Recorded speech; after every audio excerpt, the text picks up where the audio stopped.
Assalamualaikum warahmatullahi wabarakatuh. Hai teman-teman semuanya, selamat datang kembali ya di channel Studio Horor. Studio Horor kali ini akan menceritakan tentang sebuah kisah tersesat. Cerita misteri kali ini bersumber dari @gundul_silir. Lalu bagaimana kengerian dari kisah kali ini? Mari kita simak kisah ini bersama-sama. Tersesat.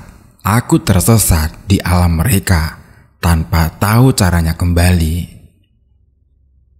Tahun 2007. Rasanya begitu sakit kepala ini. Aku terbangun. Kulihat jam di mejaku pukul 2 dini hari. Lagi gumamku dengan menahan rasa sakit yang tidak tertahankan di kepalaku. Ya, hampir sebulan ini aku sering terbangun malam karena rasa sakit di kepalaku akibat kecelakaan. Aku cukup bersyukur dapat terbangun setiap sepertiga malam. Alhamdulillah bisa sholat malam. Walau aku sering tidak bisa tertidur lagi, hingga membuatku sering tertidur di jam belajar di sekolah.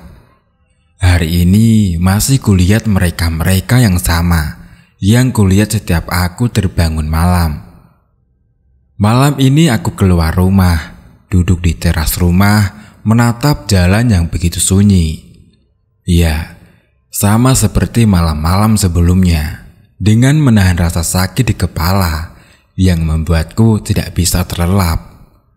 Aku sering menghabiskan malamku di teras atau sekedar berjalan ke sana kemari di depan rumah. Pukul 2 dini hari, masih kulihat mereka yang tidak kasat mata, berbondong melayang menuju arah barat. Beberapa di antara mereka tersenyum padaku, beberapa pula ada yang mengajakku untuk mengikuti mereka. Kadang aku hanya tersenyum, kadang hanya mengangguk mempersilahkan saja, kadang juga dikagetkan oleh mereka yang mengusiliku. Kadang ada juga yang mampir menemaniku duduk di teras. Aku tahu kemana saja mereka akan pergi. Mereka akan pergi menyebar mengganggu orang-orang yang kurang imannya dan menjahili orang-orang dengan kebodohan. Mereka ini penghuni lahan yang tidak jauh dari rumahku. Di lahan itu seperti rawa karena bekas sawah yang ditinggalkan. Ada beberapa pohon besar di sekitarnya, seperti pohon randu yang sampai sekarang masih ada itu. Pohon bambu pun tampak sangat rimbun dan banyak hewan reptil yang tinggal di lahan ini. Dan paling banyak hewan reptil tinggal di lahan ini. Paling banyak ular. Yah, mereka sangat suka lahan ini yang kotor, lembab, sulit dijangkau manusia, dan banyak hewan buas. Setiap pukul 1 hingga 3 pagi, mereka akan berbondong keluar dari tempat itu dan menakuti beberapa tempat di kampungku. Seringnya mereka keluar tepat pukul 2 pagi dan akan kembali menjelang subuh sekitar pukul 3 hingga 4 pagi. Lahan ini memang ada di sisi timur rumahku, hanya berjarak 2 rumah, dengan sela kebun ayahku yang terdapat jalan setapak yang selalu tampak gelap karena tidak bisa dipasang lampu. Kalau dipasang itu selalu mati. Karena ada sosok kakak beradik yang tidak suka terang yang berada di pohon nangka besar di kebun ayahku itu. Di tahun 2007, di kampungku masih terasa mistis. Seperti ceritaku sebelumnya pada pernikahan kakakku di tahun 2006. Di kampungku masih banyak yang suka melakukan hal mistis untuk hal-hal yang kurang pas. Kadang ada yang bersemedi di bukit belakang rumahku hanya untuk mendapatkan nomor untuk judi togel. Masih ada orang-orang yang mencari cara instan dengan pesugihan tuyul ataupun babi ngepet. Tentu saja, pesugihan ini dilakukan setiap malam pula. Terkadang juga ada pencurian di rumah warga. Karena hal-hal seperti ini, warga pun berinisiatif menggalakkan ronda di setiap malam. Pernah satu kejadian, yaitu bapak-bapak yang sedang ronda ditakuti dengan kejadian mistis. Mereka awalnya mencium ubi bakar dari arah bukit. Bapak-bapak ini mendatangi arah bau karena takut kalau itu pencuri yang akan beraksi. Tapi ketika berada di sekitar bukit, mereka tidak menemukan apapun. Sampai mereka melihat sosok wanita yang bergaun putih berambut panjang yang berjalan dari arah berlawanan dari mereka. Bapak-bapak ini mencoba memastikan itu manusia atau bukan. Didekatilah, tapi lama-kelamaan wanita ini terbang melayang dan tertawa cekikikan dengan khasnya.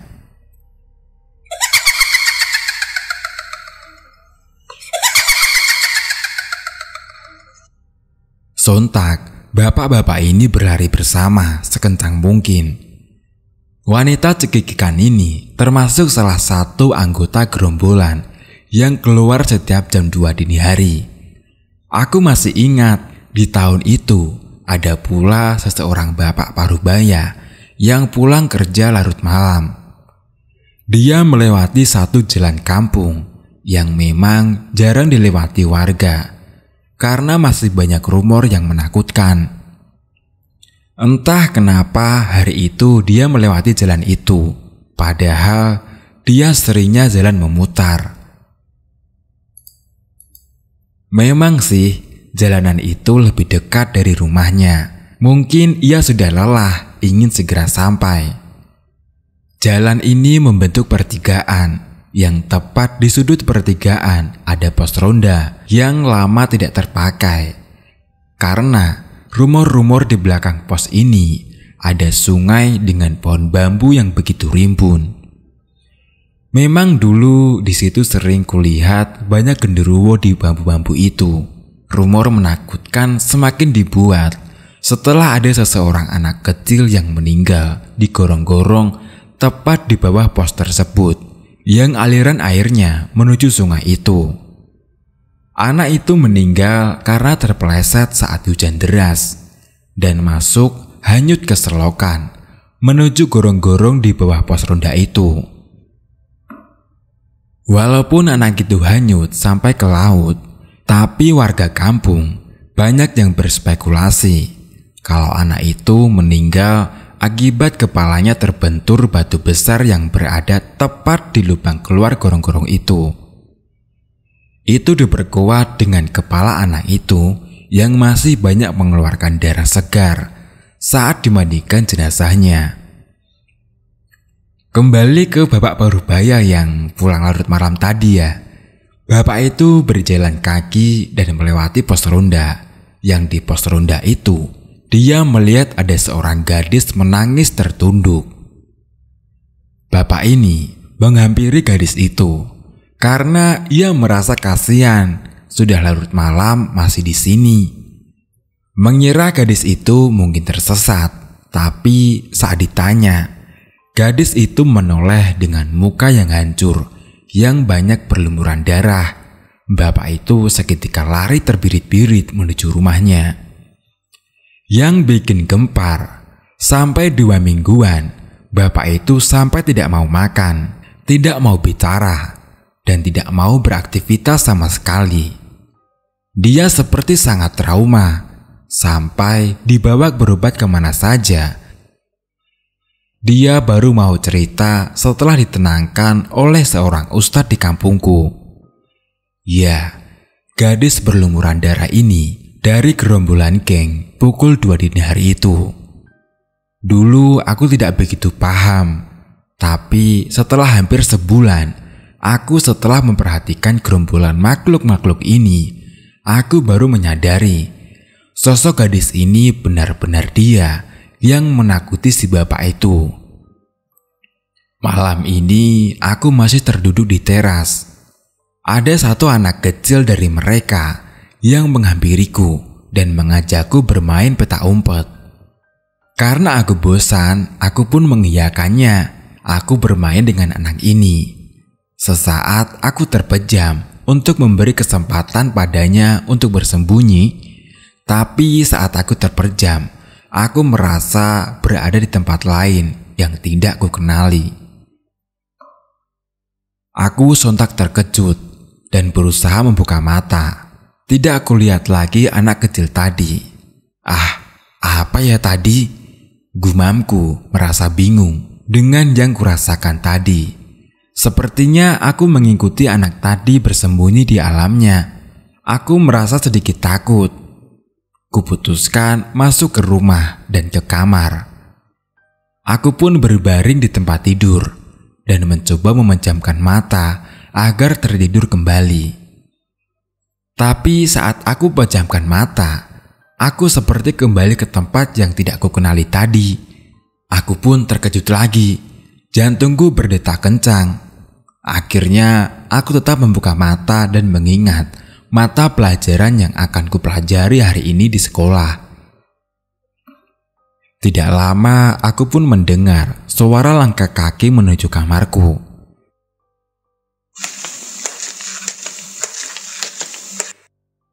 Pasti itu ibu. Ya, ibuku memang selalu menengok anak-anaknya di kamar masing-masing di setiap malam.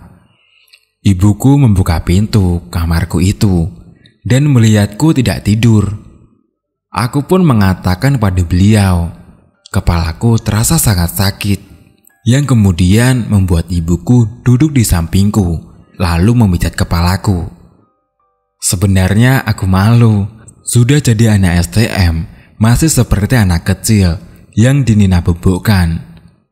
Aku juga sedih saat itu. Aku sempat tidak mengenalinya dan membuatnya menangis. Maaf ibu, bukan aku sengaja. Ibuku memijat kepalaku sambil menawarkan besok mau ke dokter lagi atau tidak. Aku katakan tidak, besok mau sekolah saja. Orang yang nabrak ini kok nggak tanggung jawab gini ya? Langsung nggak bisa ditelepon, alamat yang diberikan ternyata juga bukan rumah aslinya, kata ibuku kepadaku. Aku hanya mengangkat bahuku tanda tidak tahu. Bagaimana aku tahu? Bahkan aku mengalami kecelakaan pun aku tidak ingat sampai sekarang. Aku hanya mendengar cerita dari ibuku dan teman-temanku bahwa aku mengalami kecelakaan. Kata mereka, hari itu sepulang sekolah, aku bersama ketiga teman dekatku pergi ke rumah temanku untuk mengerjakan tugas. Sepulangnya, aku dan satu temanku naik angkot yang sama, dan yang satu naik bus. Aku turun terlebih dahulu untuk transit angkot yang menuju rumahku. Ketika aku akan menyeberang, aku ditabrak oleh salah satu sepeda motor yang melaju kencang dari sisi kananku. Yang ternyata si penabrak ini mengantuk dan sudah menabrak tukang becak sebelumnya. Aku langsung tidak sadarkan diri. Beruntung saat itu ada kakak kelasku yang melintas, yang rumahnya dekat kejadian. Melihat ada kerumunan, ia pun mendekat. Dia mengatakan kepada orang-orang kalau dia mengenalku. Segera aku dibawa ke rumah sakit dan kakak kelasku menghubungi beberapa temanku agar bisa menghubungi keluargaku. Karena seperti tidak ada cedera luar dan aku sudah sadarkan diri, aku pun diajak pulang. Dalam perjalanan, aku sempat tertidur sejenak. Saat aku membuka mata, aku melihat banyak orang yang mengerumuniku di tempat tidur. Aku merasa sangat asing pada mereka dan menanyakan siapa mereka semua. Dari raut wajah mereka, tampak mereka sangat terkejut dengan pertanyaanku. Lalu, seorang wanita paruh baya mendekat kepadaku dan mengelus kepalaku dan menanyakan dirinya kepadaku. Aku hanya menggelengkan kepala, tanda tidak tahu. Sontak, wanita ini langsung menangis sesenggukan dan memelukku dengan erat. Yang sekarang aku tahu bahwa wanita itu adalah ibuku. Saat itu, kudengar suara azan dari masjid. Aku bertanya, itu azan untuk sholat apa? Ibuku pun menjawab, itu azan sholat Isya. Kata ibuku. Saat itu aku segera turun dari tempat tidur dan mengambil wudhu, kemudian sholat Isya. Tapi baru saja aku menyelesaikan 4 rakaat sholat Isya dan sudah salam. Aku menanyakan lagi pada orang-orang, apakah aku sudah sholat Isya apa belum? Kemudian aku bangun dan sholat lagi, hingga berulang-ulang terus. Entah berapa kali aku sholat Isya pada saat itu, sampai aku dihentikan oleh ibuku dan aku disuruh untuk istirahat kembali, dan aku pun tertidur. Dari cerita ibuku, pagi hari itu aku melakukan aktivitas seperti biasa yang aku lakukan di setiap hari ketika akan berangkat sekolah. Aku juga menaiki bus seperti biasa, sampai ibuku mengikutiku sampai ke sekolah dan menyampaikan kepada guruku apa yang kualami kemarin. Hari itu aku ingat, guru wanita menggandengku menuju kelas, tapi aku tidak ingat sama sekali siapa guru itu. Aku disuruh duduk di bangku paling depan dari kelas itu, yang kemudian beberapa temanku menghampiriku dan mengerumuniku untuk menanyakan banyak hal kepadaku. Sungguh aku ketakutan pada saat itu, karena aku tidak mengingat mereka satupun. Aku pun menangis. Guruku wanita datang lagi kepadaku, menanyakan bagaimana keadaanku, dan menanyakan juga namaku. Aku sungguh kebingungan saat itu. Aku baru menyadari, aku pun tidak ingat siapa namaku. Aku melihat teman-teman di sekitarku. Kulihat nickname di baju mereka semua. Respon aku langsung menunjukkan nickname yang menempel di bajuku. Sungguh, saat itu aku mulai sangat kebingungan dengan apa yang terjadi kepadaku. Aku bahkan tidak ingat aku bisa sampai ke sekolah itu. Kulihat sekelilingku untuk memastikan aku mengenali suasana dan orang-orang di kelas, tapi aku juga tidak ingat. Kulihat beberapa siswa di kelas tampak tertunduk dan menangis. Aku tidak mengenali mereka. Yang setelahnya aku tahu mereka adalah teman dekatku yang bersamaku sebelum kecelakaan itu. Untuk beberapa waktu aku tidak mengingat orang-orang, juga kejadian sebelum kecelakaan itu. Butuh berbulan-bulan untuk aku mengingat kembali orang-orang. Itu pun ada yang berkenalan kembali, karena benar-benar tidak bisa mengingat. Bahkan banyak memori kenangan sebelum kecelakaan menghilang sampai saat ini. Tak hanya pada ingatanku, kecelakaan ini juga berdampak pada sisi supranaturalku. Awalnya aku tidak menyadari bahwa saat awal-awal aku berusaha mengingat, aku juga tidak ingat aku bisa melihat mereka yang tidak kasat mata, yang kadang membuatku tidak bisa membedakan mana yang manusia dan mana yang makhluk halus. Aku jadi sering bermain dengan mereka yang tanpa kusadari bahwa mereka bukan manusia. Lama-kelamaan aku ingat tentang mereka-mereka karena seringnya penampakan mereka yang tidak layaknya manusia. Aku pun mulai menjauh dan tidak bermain dengan mereka. Tapi hal itu menjadi jalan menembus kesadaranku untuk membuatku bingung mana alamku dan mana alam mereka. Hanya dengan aku memejamkan mata, mereka sudah bisa mengajakku menuju alam mereka. Seringkali saat latihan pencaksilat, aku tidak sadarkan diri karena terbawa ke alam mereka.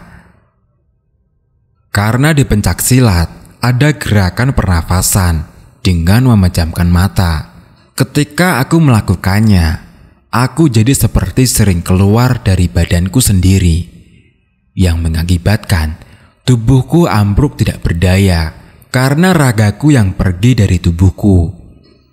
Bahkan dalam posisi berdiri, aku akan tiba-tiba terjatuh tidak sadarkan diri. Aku selalu dibantu pelatih dan teman-teman silat agar sadar dan kembali pada tubuhku.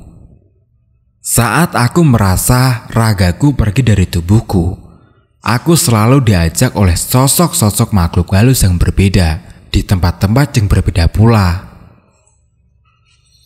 Hari ini juga berlaku ketika aku tidur malam.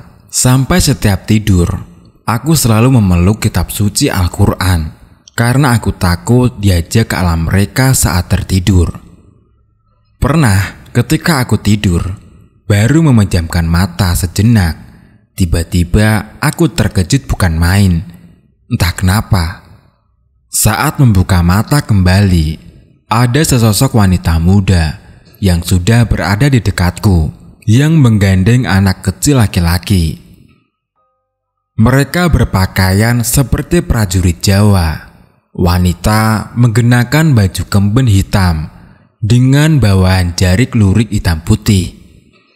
Kepalanya seperti diikat sanggul khas prajurit zaman kerajaan dulu, dengan hiasan kepala berwarna emas berukir melingkar di kepalanya, dengan beberapa aksesoris tembaga khas zaman dulu. Dia juga membawa senjata seperti tombak. Begitupun dengan anak laki-laki di sampingnya, bertelanjang dada, bawahan berjarik, kepalanya berhias tembaga yang lebih indah dari wanita tadi. Anak ini begitu tampan, juga tersenyum padaku, yang kemudian si sosok wanita itu mempersilahkan aku untuk ikut mereka menaiki sebuah delman indah yang mereka bawa. Anak laki-laki tadi tampak sangat senang dan berusaha menggandeng tanganku. Tapi karena aku sadar mereka bukan manusia, aku pun menolak ajakan mereka secara halus. Bahkan aku mengatakan pada mereka, kalau aku ikut mereka, nanti orang tuaku mencariku. Sambil kutunjukkan ayah ibuku yang sedang nonton TV di ruang keluarga. Sewanita hanya terdiam. Tapi seanak laki-laki kecil tampak sedih dan kecewa. Lalu mereka hanya mengangguk kepadaku dan pamit pergi. Hal ini sering aku alami setelah kecelakaan itu. Kadang mereka meminta izin mengajakku untuk pergi. Kadang ada juga yang memaksa, yang artinya tiba-tiba ragaku dibawa ke alam mereka tanpa izinku. Dari kecelakaan ini, aku juga sering dan bisa melihat warna-warna dari seseorang. Yang dikatakan itu adalah warna aura seseorang. Aku sering melihat kondisi hati dan pikiran seseorang yang muncul di sekitar tubuhku. Tapi dari hal-hal ini, tidak kusadari pula banyak makhluk-makhluk yang mudah ikut ke badanku. Sampai ada beberapa, cukup banyak, lebih dari 5 sosok yang kulihat menempel di badanku. Karena terlalu sering aku terbawa ke alam mereka, akhirnya aku jadi semakin tertarik pada alam mereka yang terlihat sunyi dan terkesan tenang. Terkadang aku sengaja masuk ke alam mereka untuk menenangkan diri saat banyak hal yang terpikirkan. Aku seperti menemukan satu tempat yang tenang, sunyi, penuh pepohonan besar, sejuk yang sedikit lembab, tapi tidak terlihat jalan keluar dari tempat itu. Yang kulihat satu cahaya hitam di ujung pepohonan, yang semakin dilihat semakin tidak terujung.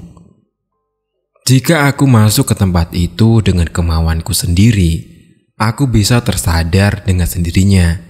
Karena aku hanya melihat tempat itu dengan berdiri di satu titik tanpa menyusuri tempat itu. Namun ini membuatku terlena, tanpa memikirkan bahaya yang akan terjadi.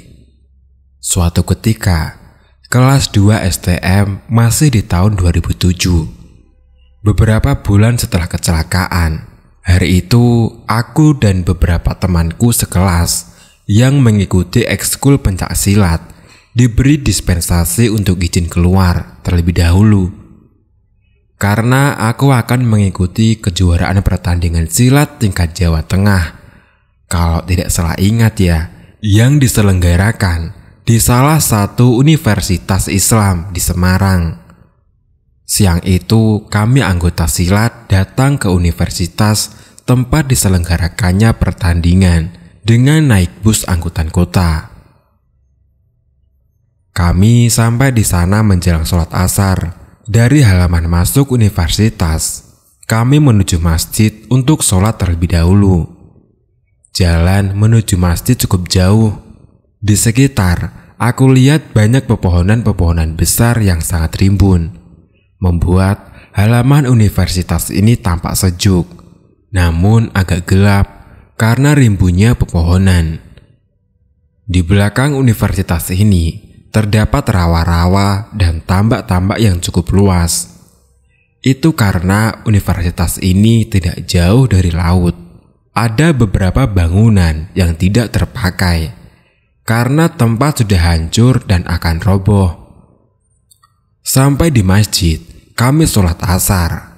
Selesai sholat, kami menuju aula pertandingan. Aula ini terletak di lantai 3 di satu gedung universitas ini. Lantai 1 dan lantai 2 sepertinya digunakan untuk kelas. Kami harus menaiki tangga 2 lantai untuk sampai. Sampai di atas, kulihat sudah sangat ramai dan para pesilat sudah bersiap untuk bertanding sesuai dengan jadwal pertandingan mereka. Sedangkan jadwal bertandingku baru esok hari. Aku pun melihat sekeliling tampak penuh orang, juga penuh makhluk halus bawaan dari pesilat-pesilat yang ada di situ. Aku belum melihat makhluk yang asli yang ada di bangunan ini. Aku segera menuju tempat bersiap untuk anggota pencaksilat dari sekolah kami. Kulihat jam di HP-ku. Saat itu sudah hampir 4:30 sore. Setelah briefing sebentar untuk mengetahui peraturan pertandingan, aku menyempatkan diri sebentar untuk melihat pertandingan di aula besar.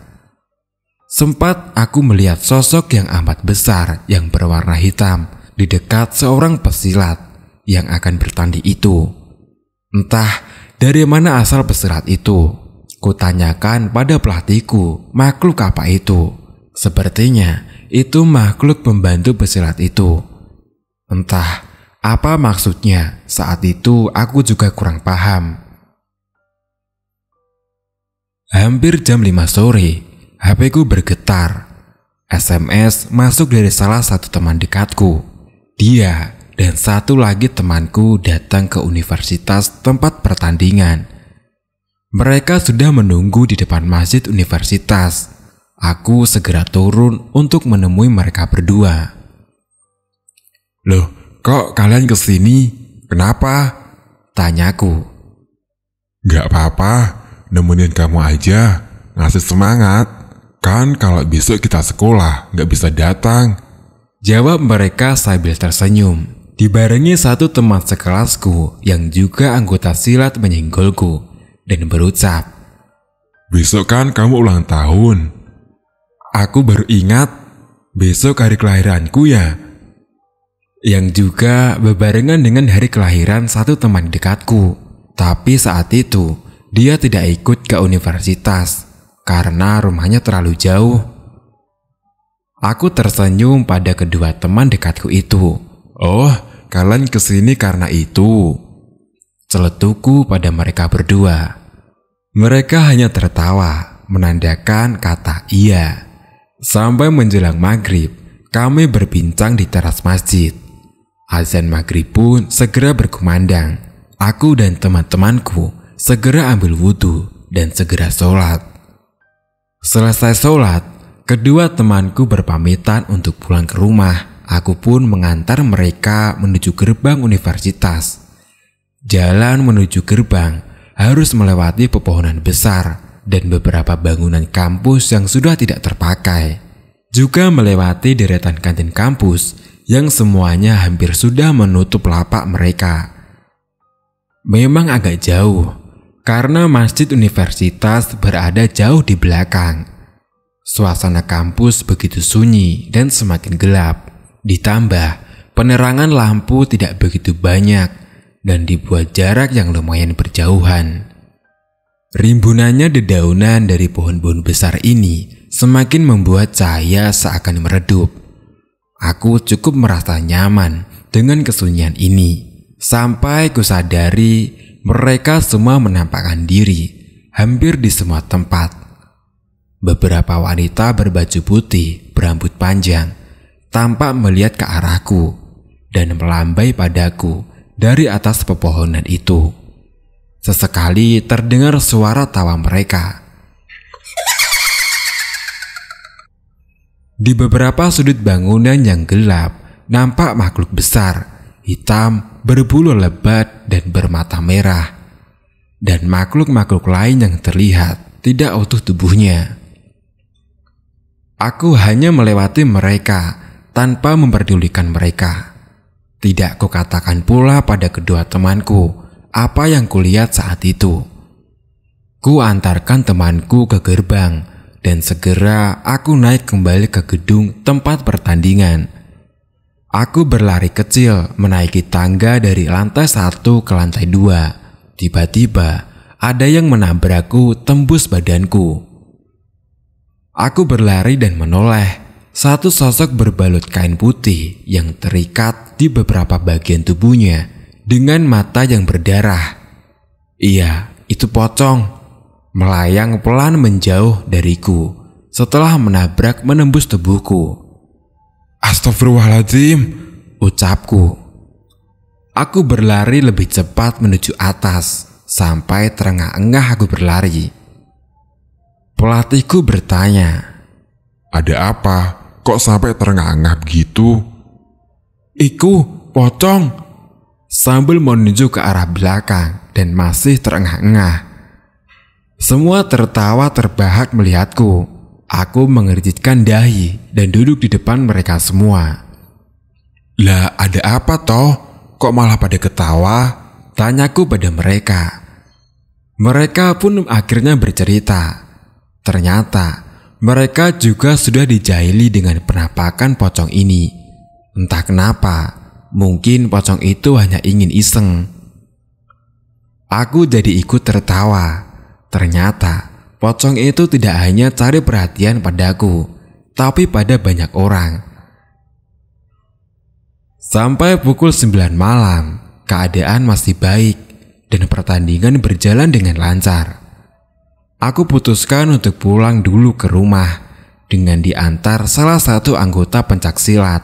Esok hari datang lagi untuk bertanding. Pagi hari yang kuingat waktu itu di hari Jumat. Hari ini usiaku tepat 17 tahun. Sangat kebetulan saat itu, tepat sekali dengan hari aku dilahirkan dari rahim ibuku. Hari Jumat, weton Jawa yang sama dan di tanggal yang sama pula. Setelah bersiap, aku segera berangkat ke universitas, tempat diselenggarakannya pertandingan silat. Aku merasa cukup bersemangat karena hari ini hari kelahiranku. Walaupun belum ada teman-teman silat yang memberiku selamat, tampaknya mereka sedang fokus pada pertandingan hari ini. Karena hampir semua dari kami akan bertanding maraton atau bergantian. Pagi itu cuaca sangat cerah. Terik matahari juga semakin menyengat seiring waktu yang berjalan. Hari itu aku akan bertanding ba'da zuhur. Jadi, pagi aku masih cukup waktu untuk pemanasan sebelum bertanding. Sekitar jam 9 pagi, aku melihat dari depan masjid kampus ada sesuatu yang terbang melayang. Tidak tampak jelas, Aku agak penasaran dan coba aku perhatikan kembali. Ada satu pasukan danyang mengiringi satu delman yang mewah. Mungkin ada lebih dari 10 sosok danyang yang berpakaian khas Jawa seperti Ratu Pantai Selatan, yaitu Nyi Roro Kidul. Aku hanya melihat selendang yang berwarna hijau menyulur panjang dari delman sampai ke depan masjid. Aku tidak cukup bisa melihat sosok yang berada di dalam delman itu karena posisiku yang hanya mendongak ke atas dari halaman masjid. Aku bertanya kepada temanku FR yang juga bisa melihat makhluk tak kasat mata itu. Apakah dia juga melihat apa yang aku lihat? Ndut, itu, lihat. Panggilan kesayangan dariku untuk FR yang berbadan gembul sambil mengarahkan kepalaku ke atas atap masjid. Iya, kamu juga lihat. Seneng ya kamu sama warna hijau? Kebetulan warna kesukaanku memang hijau. Aku pun akhirnya ikut tertawa juga. Ya bukan yang kayak begitu juga, Ndut. Naik yuk. Setelah sholat duha, aku dan teman yang lain memutuskan naik kembali ke lantai 3 di gedung pertandingan. Sesuai jadwal, beberapa di antara kami sudah ada yang maju untuk bertanding pagi itu. Giliranku maju, karena aku pun segera tiba. Aku merasa gugup. Aku duduk di depan jendela dengan kaca yang sangat besar. Dengan arah pemandangan dari jendela ke bawah, nampak halaman kampus yang luas dan rimbun, serta masih bisa melihat masjid, terutama atapnya, karena pada saat itu aku berada di lantai 3. Dan yang sampai sekarang aku merasa itu kesalahanku adalah saat itu aku merasa gugup dan aku mencoba mengatasi kegugupanku dengan memasuki dunia mereka yang sunyi dan terlihat tenang. Aku duduk bersila menghadap kaca dan memejamkan mata. Kurasakan ketenangan. Aku ingat sebelum menutup mata, aku melihat sosok yang berada di dalam delman yang diiringi danyang tadi. Dia tampak cantik dengan selendang hijaunya, melintas terbang dengan suara delmannya yang mengerincing di telingaku. Wanita itu tersenyum kepadaku.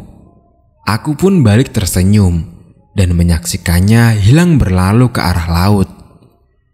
Aku tidak begitu menghiraukannya dan segera menutup mata. Beberapa saat aku menghilangkan rasa gugupku. Aku tersadar sudah dalam keadaan terbaring dari awal posisiku duduk. Aku segera bangun dan melakukan gerakan pemanasan sebelum bertanding. Lalu aku berlari ke aula pertandingan, duduk samping pelatih menunggu giliranku. Giliranku pun tiba. Aku mulai pertandingan cukup baik, tapi di tengah pertandingan, aku merasa tubuhku agak lemas. Mataku agak kabur melihat lawan maupun sekitar. Tanganku sesekali melakukan gerakan seperti penari tanpa aku menyadarinya.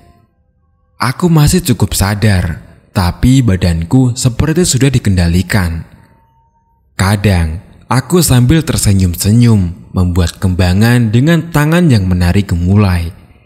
Di tengah-tengah break sebentar untuk ronde kedua, aku sempat mengatakan kondisi badanku yang sulit aku kendalikan pada pelatihku. Pelatihku mengatakan untuk fokus terlebih dahulu. Oke, aku harus fokus, pikirku saat itu. Pertandingan dilanjutkan, tapi sungguh ini bukan diriku. Tubuhku semakin tidak bisa dikendalikan. Aku semakin menarik gemulai, bahkan menggoyangkan kepalaku. Aku sangat sadar ini bukan diriku. Ya kali kan, boro-boro aku bisa nari seluwes itu. Tidur aja aku nggak bisa luwes. Selesai pertandingan, aku menuju tempat istirahat dan berganti baju sambil memakan dan menawarkan pada teman-temanku permen lollipop kesukaanku yang diberi FR tadi pagi. Setelah istirahat sejenak, aku kembali ke aula untuk menyaksikan pertandingan. Sekitar 10 menit, aku menyaksikan pertandingan. Aku kembali lagi ke tempat istirahat. Baru aku berbincang sambil berdiri. Tubuhku tiba-tiba merasa lemas. Aku jatuh dan tidak sadarkan diri. Dari cerita pelatih dan teman-temanku yang saat itu berada di situ, setelah jatuh dan tidak sadarkan diri, tubuhku terus bergerak seperti terus menari. Dari mataku keluar air mata yang terus mengalir. Dan aku tidak merasakan berada dalam tubuhku. Ragaku sudah berada di suatu tempat yang megah, seperti kerajaan. Kulihat laut yang begitu luas. Aku merasa aku berada di suatu tempat yang jauh di dalam laut. Entah bagaimana aku bisa sampai ke sana. Waktu itu di dalam istana, aku seperti disuruh menari tanpa henti bersama beberapa danyang berpakaian Jawa. Kami menari di hadapan wanita cantik yang berselendang hijau. Sepertinya wanita ini Ratu Pantai Selatan, yaitu Nyi Roro Kidul. Karena dari penampilannya sama seperti yang digambarkan oleh orang-orang, wanita ini tersenyum padaku. Aku masih menari tanpa bisa menghentikan gerakanku. Kusadari tidak seharusnya aku di sini. Bagaimana bisa aku sampai di sini? Aku menari dengan berurayan air mata. Aku tidak tahu bagaimana caranya kembali ke tubuhku. Yang kurasakan saat itu hanya ingin berteriak meminta tolong pada siapa saja. Dalam hati dan pikiranku, aku sudah sekuat tenaga untuk berteriak minta tolong. Tapi mulutku seperti terkunci, tidak bisa bergerak. Ragaku yang diajak secara paksa ke alam bawah laut yang tidak kasat mata ini terus bergerak gemulai mengikuti alunan gamelan. Sungguh, aku merasa sangat takut. Aku takut tidak bisa kembali. Aku takut tidak bisa melihat keluargaku dan teman-temanku lagi. Air mata tidak berhenti mengalir dari mataku. Aku menyerah. Aku pasrah, ya Allah. Tolong bantu aku kembali. Doaku dalam raga tanpa tubuhku. Aku terus berdoa kepadanya, yang setelah beberapa lama Allah mendengar doaku dan mengabulkannya. Tiba-tiba satu orang yang kukenal, termasuk petinggi dari perguruan pencaksilat yang kuikuti. Beliau adalah orang yang membantuku dari awal sejak aku mengenal jin turunan yang selalu bersamaku. Beliau datang tepat di hadapan Ratu Pantai Selatan, berdiskusi sebentar dengannya. Kemudian menarik tanganku dan membawa ragaku untuk pergi. Terbang menaiki satu kuda berwarna putih. Kuda ini bertanduk satu, bersayap lebar, seakan dapat terbang tinggi dan jauh. Tanpa bicara, aku hanya terdiam di belakang beliau dan berpegangan erat. Aku sudah tak bisa berpikir apapun. Beliau mengantarkanku sampai ke ruangan di mana aku jatuh dan tidak sadarkan diri sebelumnya. Ragaku turun dari kuda putih itu, memijakkan kaki ke ruangan dengan menembus kaca besar yang berada di ruangan itu. Matur suwun sanget, ucapku pada beliau. Beliau hanya mengangguk, kemudian pergi terbang dan menghilang. Kebingunganku belum usai. Setelah ragaku dibantu kembali ke ruangan itu, aku belum bisa kembali ke tubuhku. Aku hanya berdiri di pojok ruangan itu, di samping kaca besar. Ya Allah, bagaimana masuk ke tubuhku sendiri? Aku berucap dan menangis terseduh. Ketakutanku memuncak saat melihat tubuhku sendiri bergerak, masih terus menari, dan mengeluarkan air mata dengan mata terpejam.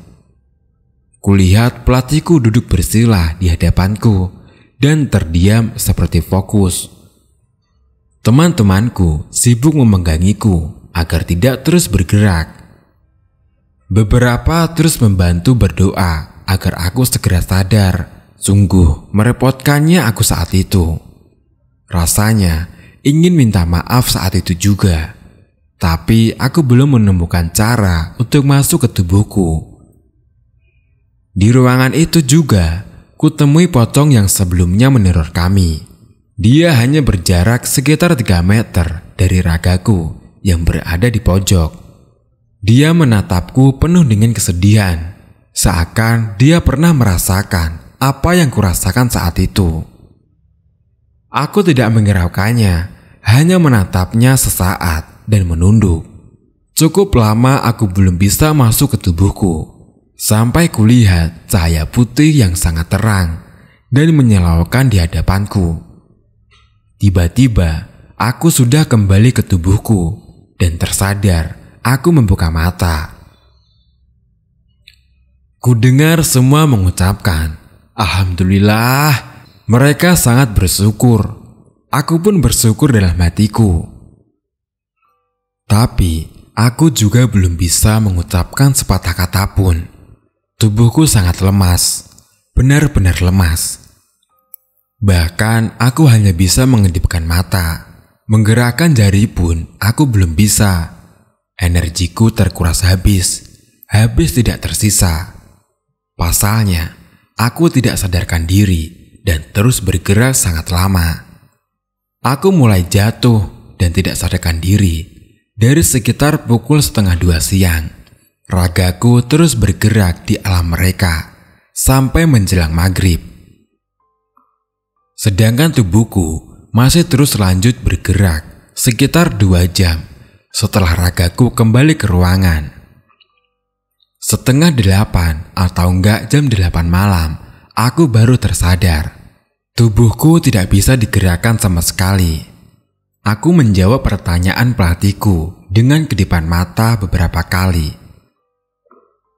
Sampai pukul 10 malam, aku baru bisa menggerakkan jari-jari tanganku dan mulai sedikit bicara.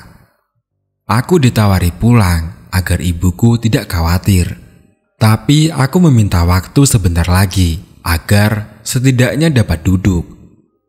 Hampir jam 11 malam, aku masih belum bisa bangun dan duduk sendiri dengan tegak. Tapi aku tetap meminta diantar pulang, karena di rumah tidak ada yang bisa mengabari kondisiku. Aku juga tidak mau menginap di tempat ini. Rasa takutku masih tidak bisa kusingkirkan. Aku dipapah pelatihku dan satu kakak kelasku untuk jalan turun ke tempat parkir. Rasanya aku berjalan bagai melayang, karena seperti menggantungkan badanku ke 2 orang. Bahkan kepalaku tidak dapat tegak sempurna. Aku diantar ke rumah yang sudah ditunggu ibuku di depan rumah. Pelatihku menjelaskan singkat tentang kondisiku kepada ibuku. Aku segera dibantu masuk ke kamar untuk istirahat. Aku terbaring dan memejamkan mataku dan langsung tertidur. Pagi hari aku masih sangat lemas, namun aku sangat terkejut dengan kondisi kamarku yang sangat berantakan. Spray sudah lepas dan jatuh ke lantai. Selimut juga sudah di bawah. Begitu juga dengan bantal dan guling yang sudah di lantai dan sudah tidak bersarung. Ada apa denganku dalam tidurku tadi malam ya? Gumamku keheranan. Apa aku bergerak lagi tidak sadar? Ini sungguh tidak biasanya. Sama persis seperti di hari aku pertama kali mengikuti ruqyah di sekolah. Esokan harinya, setelah tidur malam, kamarku juga berantakan seperti ini. Aku sangat yakin ini di luar kesadaranku, karena biasanya aku tidur pun jarang bergerak, tetap pada posisi berbaring awal sampai aku terbangun sendiri. Segera aku merapihkan kembali kamarku. Sampai siang tiba dan aku sudah tertidur lagi beberapa kali. Kudengar suara teman-teman dekatku datang ke rumah. membawakan sebuah kue hari lahir dan sebungkus kado.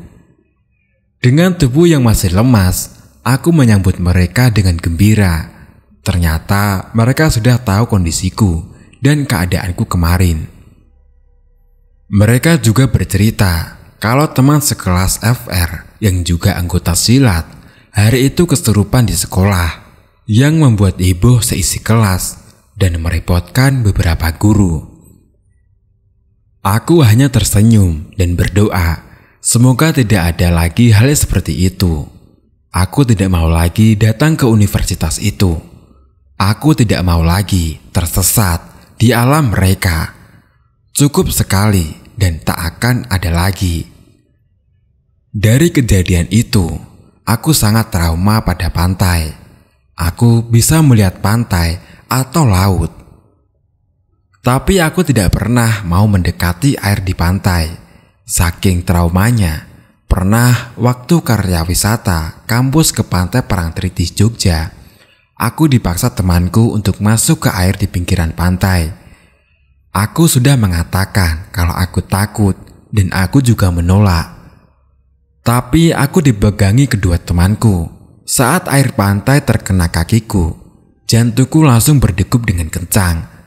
Aku menangis ketakutan dan tidak bisa bergerak. Mereka lalu menyadari aku memang benar-benar takut, sangat trauma. Aku tidak mau pergi lagi ke alam mereka. Apapun bujuk rayuannya, aku tidak mau tersesat dan disesatkan. Aku akhiri cerita ini ya. Kalian boleh percaya boleh tidak, karena aku hanya menceritakan apa yang aku rasakan. Dan yang kuingat apa yang kualami. Untuk yang bisa melihat mereka, kalian pasti paham. Hal gaib yang kelihatan mustahil ini memang benar ada. Terima kasih teman-teman karena sudah menonton video terbaru dari channel Studi Horor. Nantikan video berikutnya ya. Wassalamualaikum warahmatullahi wabarakatuh.